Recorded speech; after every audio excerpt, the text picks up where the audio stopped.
if we had adopted the WP proposal, well, never mind, heeded their advice and cut back the building of new flats, we would be facing a much bigger supply-demand imbalance today.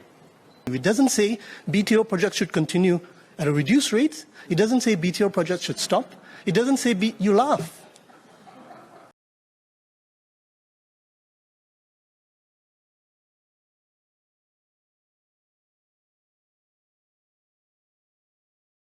The assessment was very clear.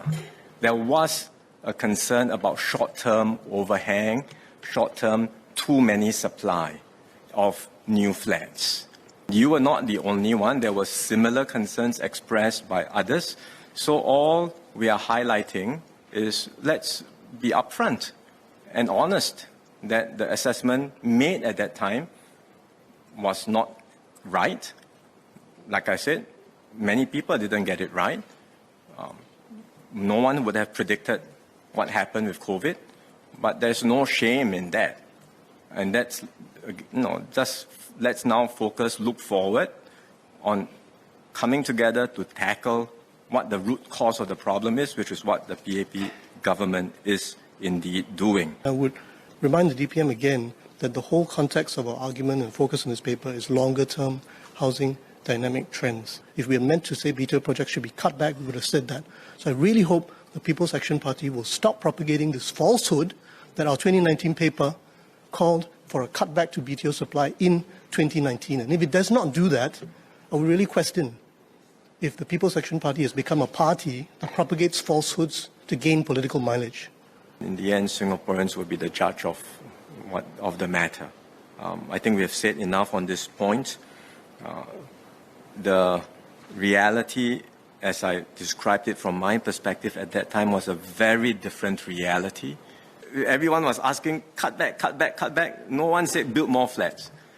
With the benefit of hindsight, now it's so easy to say build more.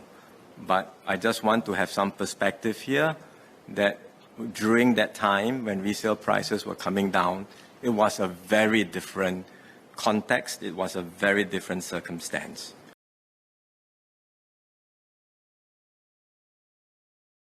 Is the government taking too much and giving back too little? Do we have any fiscal slack? The short answer is no. Mr. Leong Man Wai claimed that we have excess fiscal resources, but that is mistaken. And let me explain. During the pandemic, our society and economy were in an entirely different state. Projects were deferred, and many planned and budgeted activities could not be carried out. So the government reallocated these resources towards the more urgent task of fighting COVID-19.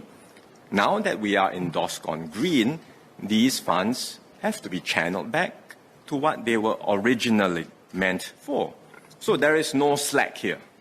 The DPM has always said that the NIRC is money that we can spend as revenue.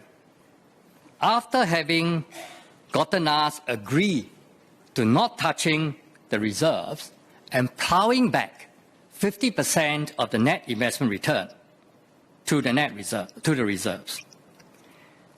Then, if the NRIC now is not spent, when most of it is being tucked away in endowment and trust fund issue, how can you say that that money is being spent? Because it will only be spent very slowly into the future.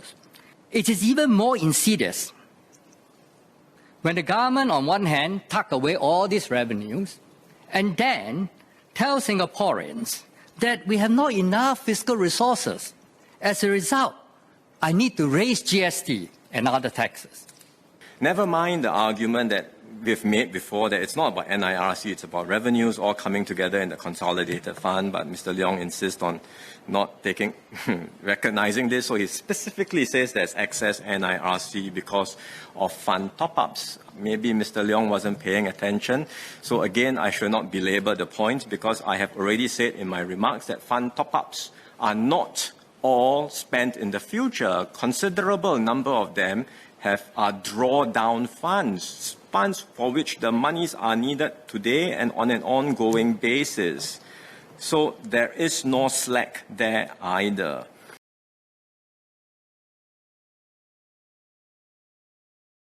The DPM said that the middle-class Singaporeans are not overtaxed and show the benefit tax ratio as a proof. Can I ask whether the DPM has factored in BTO subsidies and land cost in the equation? If the land cost is not considered a tax, but the subsidies given to BTO is considered a benefit, it is no wonder that the benefit tax ratio turns out to be very favorable for middle-class Singaporeans. But that does not reflect the true picture. Mr. Leong's remarks that the middle class were overtaxed was an outright falsehood. I highlighted, if you look at the tax on the middle-income household, 10% of income, total taxes that they pay. How is that more? And then if you say, well, 10% is more, then let's look at other countries. And I showed the chart. So I rest my case. The facts and figures, as I said in my speech, I think speak amply for themselves.